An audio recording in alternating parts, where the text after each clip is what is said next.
Thank you all. Dr. Lee, again, you're not a researcher, correct?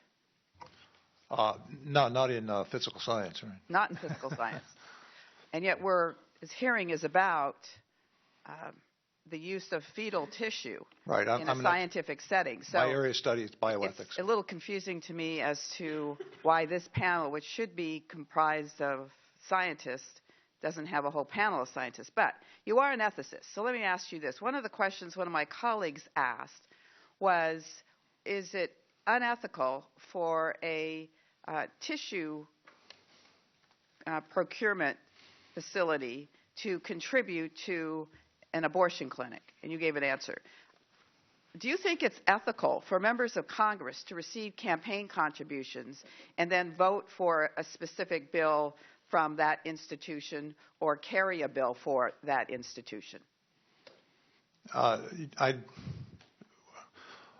have to get more specifics by meaning a bill for that institution. I don't know if it's a bill. Yeah, well, I guess if you're saying if the bill is precisely not for the public good but for only this specific institution, yeah, that would be unethical. But then of course that just raises the question of whether we're talking about the public good or whether we are trying to promote a specific institution. Well, and I think that. Thank you for your comments. So yes. Just is kind of preposterous for us to sit up on this committee and suggest about ethical behavior when we are in the business of campaigning and raising money from individuals who are interested in getting us to vote one way or another. Let me ask you, Dr. Goldstein, 41 academic institutions have written a letter emphasizing the need for continued fetal tissue research. In your own words, can you explain what's at stake if this research is not permitted to continue?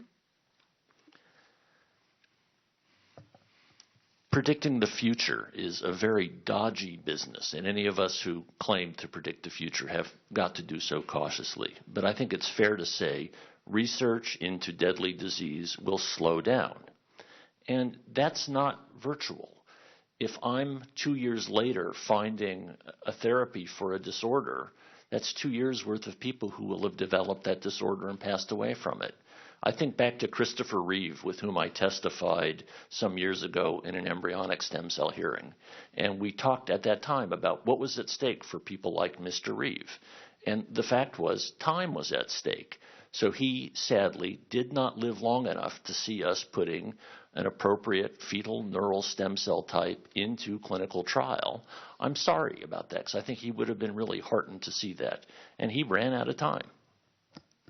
I was very by your work with spinal cord injuries. There's many people who are paralyzed, whose quality of life is diminished greatly.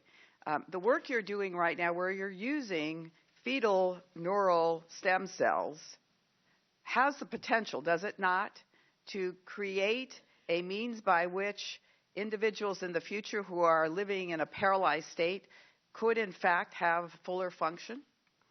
That's the potential if everything goes according to plan. There was a reference made earlier about of cosmetic purposes that fetal tissue could be used for. It was interesting that my colleague didn't reference the word reconstructive and cosmetic purposes. And I think we fail to appreciate that skin grafts are used in very important reconstructive purposes. Persons who are burn victims benefit by the use of skin grafts. I personally have a body that is full of skin grafts due to an injury I received over 36 years ago.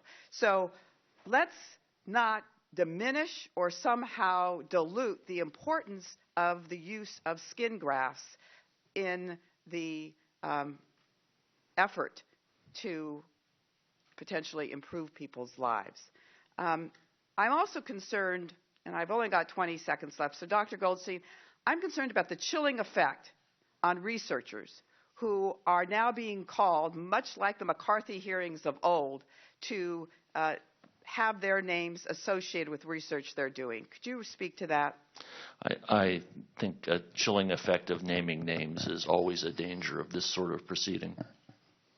Thank you. I yield back.